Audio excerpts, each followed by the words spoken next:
वफाकी हुकूमत, वजारत दिफा, बलूचिस्तान और खैबर पख्तूनख्वा की हुकूमतों ने खुसूसी अदालतों में सिविलियंस का ट्रायल रोकने का सुप्रीम कोर्ट का फैसला चैलेंज कर दिया है और फैसला कालअदम करार देने की इस्तदा कर दी है। जबकि मौक़िफ़ पेश किया है कि सुप्रीम कोर्ट के 5 रुकनी बेंच ने जिन दरखास्तों पर फैसला दिया वो नाकाबिले समाअत थी।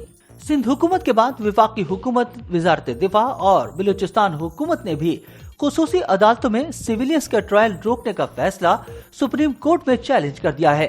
वफाकी हुकूमत ने सिविलियंस के खुसूसी अदालतों में ट्रायल के फैसले के खिलाफ सुप्रीम कोर्ट में इंट्रा कोर्ट अपील दायर कर दी है, जिसमें अदालत उज़्मा के 23 अक्टूबर के फैसले को कालअदम करार देने की इस्तदा की गई है। वफाकी हुकूमत ने अटॉर्नी जनरल के तवस्सुत से इंट्रा कोर्ट अपील दायर की, जिसमें इस्तदा की गई है कि अपील पर फैसले तक 5 रुकनी लार्जर बेंच के फैसले पर हुक्म इम्तना दिया जाए। वफाकी हुकूमत का मौक़िफ़ है कि मिलिट्री कोर्ट्स केस में बनाया गया bench supreme court practice and procedure कानून के तहत नहीं था। 5 रुकनी लार्जर बेंच का क़याम कानून के मुताबिक न होने की वजह से फैसला भी गैर मौसर है। वजारत दिफा की जानिब से दायर दरख्वास्त में मुल्ज़िमान का ट्रायल खुसूसी अदालतों में न करने को फैसला कालअदम करार देने और वजारत दिफा की ऑफिशियल सीक्रेट एक्ट की कालअदम करार दी गई दफात भी बहाल करने की इस्तदा की गई है। वजारत दिफा ने इस्तदा की है कि आर्मी एक्ट की कालअदम करार दी गई सेक्शन 59(4) भी बहाल की जाए और अपीलों पर हतमी फैसले तक खुसूसी अदालतों में ट्रायल रोकने के खिलाफ हुक्म इम्तना जारी किया जाए। दरख्वास्त में मौक़िफ़ इख्तियार किया गया है कि सुप्रीम कोर्ट के 5 रुकनी बेंच ने जिन दरख्वास्तों पर फैसला दिया वो नाकाबिले समाअत थीं। आर्मी एक्ट और ऑफिशियल सीक्रेट एक्ट की दफात कालअदम होने से नाकाबिले तलाफी नुकसान होगा। दूसरी जानिब बलूचिस्तान हुकूमत ने भी खुसूसी अदालतों में सिविलियंस का ट्रायल कालअदम करार देने का फैसला सुप्रीम कोर्ट में चैलेंज कर दिया है। बलूचिस्तान हुकूमत ने दरख्वास्त में इस्तदा की है कि ऑफिशियल सीक्रेट एक्ट की कालअदम दफात बहाल की जाए और अपीलों पर फैसले तक फैसला मुअत्तल किया जाए।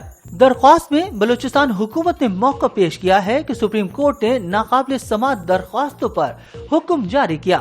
सुप्रीम कोर्ट का फैसला आइन और कानून से मुतसादिम है। गुज़िश्ता रोज निगरान सिंध हुकूमत ने भी सिविलियंस के फौजी अदालतों में ट्रायल को गैर आइनी करार देने के फैसले को सुप्रीम कोर्ट में चैलेंज किया था।